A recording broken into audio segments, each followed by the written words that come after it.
मशरिक़ वुस्ता में ईरान आखिर इतनी चौंकाने वाली ताकत बनकर कैसे उभरा है?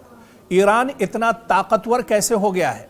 जिस ईरान पर हमेशा से पाबंदियां रही हो, जिस ईरान को हमेशा सुपर पावर अमेरिका ने दबा कर रखा हो, जिस ईरान पर हालिया दिनों इजराइल ने बड़ा हमला किया हो, वो ईरान आखिर इतना ताकतवर कैसे है?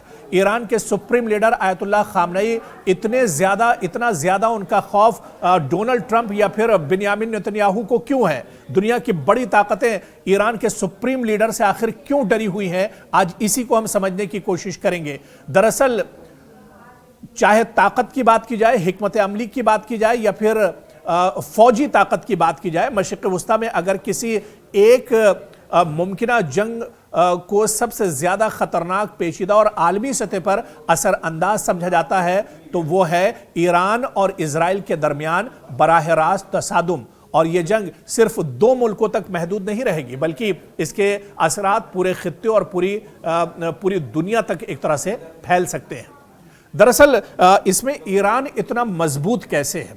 ईरान अब 1980 के बाद वाला, जिस तरह से ईरान की तरफ से खुद बयान आया, ईरान के जो आर्मी चीफ है उन्होंने खुद बयान दिया कि अब ये 1980 वाला ईरान नहीं है, बल्कि ये 2025 और 2026 वाला ईरान है। ये ईरान बदल चुका है और इसके साथ ईरान की जो ताकत है वो भी काफ़ी बढ़ चुकी है। दरअसल ईरान के ज्योग्राफी और उसकी स्ट्रेटेजिक जो पोजीशन है उसे भी समझना होगा। ईरान तकरीबन 16 लाख मुरब्बा किलोमीटर पर फैला हुआ है, 8 करोड़ से ज़्यादा यहाँ पर आबादी है और इसी वजह से खलीज फारस या अबनाए हुर्मुज़ पर असर और रसूख भी इसका है और हमला करना यहाँ पर बहुत मुश्किल है।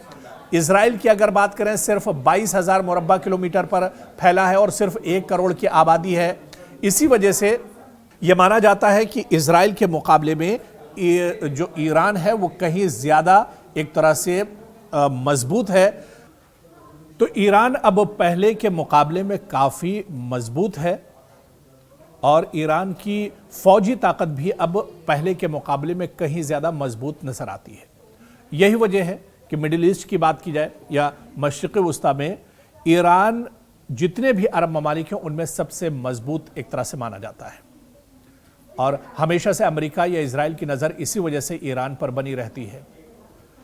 और कहीं ना कहीं ईरान को तोड़ने की बात भी की जाती है, लेकिन जिस तरह से ईरान मजबूत है, ईरान जिस तरह से आयतुल्लाह अली खामनेई पूरे मुल्क को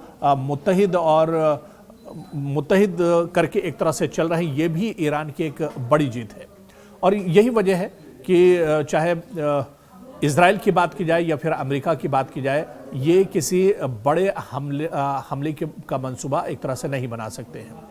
और अब फौजी साजो सामान की बात की जाए, जंगी ताकत की अगर बात की जाए, तो जिस तरह से हमने आपको डिटेल में बताया कि किस वजह से, चाहे एयरक्राफ्ट की बात की जाए, चाहे ड्रोन्स की बात की जाए, मिसाइल की बात की जाए या फिर इसके अलावा जंगी जो शिप हैं उसकी बात की जाए, इन सभी साजो सामान में जो जंगी साजो सामान है उसमें ईरान कहीं ज़्यादा अब एक तरह से मजबूत हो गया है। तकरीबन 5 लाख पासदाराने इनकलाब की फ़ौज है जो सबसे ज़्यादा मजबूत और ताकतवर एक तरह से माने जाते हैं और किसी भी मिशन पर, किसी भी टारगेट पर इन्हें अगर लगाया जाता है तो ये इसे अंजाम तक पहुंचाते हैं। और यही ताकत यानी पासदाराने इनकलाब की जो बड़ी फ़ौज ईरान के पास है, यही सबसे बड़ी दरअसल ताकत है ईरान की और इसी के सहारे ईरान किसी भी बड़े टारगेट को एक तरह से अंजाम देता है। पिछले दिनों 12 दिनों की जो जंग हुई उसमें भी ईरान ने दरअसल पीछे नहीं हटा, बल्कि ईरान डटा रहा और ईरान ने मुंहतोड़ जवाब इजराइल को दिया था।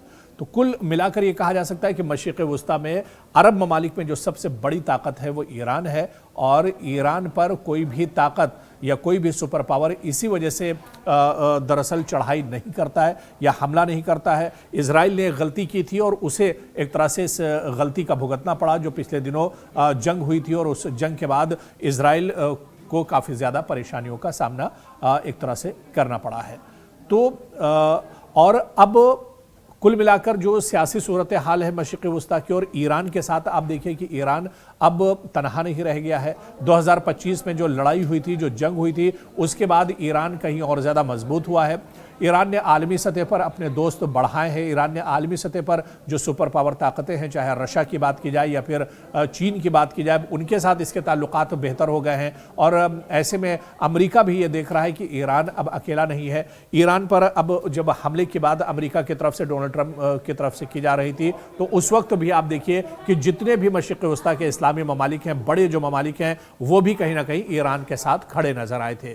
तो असलहे के साथ साथ जो आलमी सियासत है उसमें भी कहीं ना कहीं अब हिस्सेदारी ईरान की बढ़ी है और ईरान अब आलमी सतह पर भी अपने आप को एक तरह से मजबूत कर रहा है। जिस तरह से हंगामा इजराइल के अंदर था, उथल पुथल ईरान के अंदर थी, इस बीच में आप देखिए कि पूरी दुनिया से आवाज़ उठ रही थी। हिंदुस्तान में भी आप देखिए कई जगहों पर ईरान के supreme leader Ayatollah Ali Khamenei के हक़ में एहतजाज हुए, ईरान की सरकार के हक़ में एक तरह से एहतजाज हुए। तो अब दुनिया के नक्शे पर भी और दुनिया की सियासत में भी हिस्सेदारी ईरान की बढ़ी है।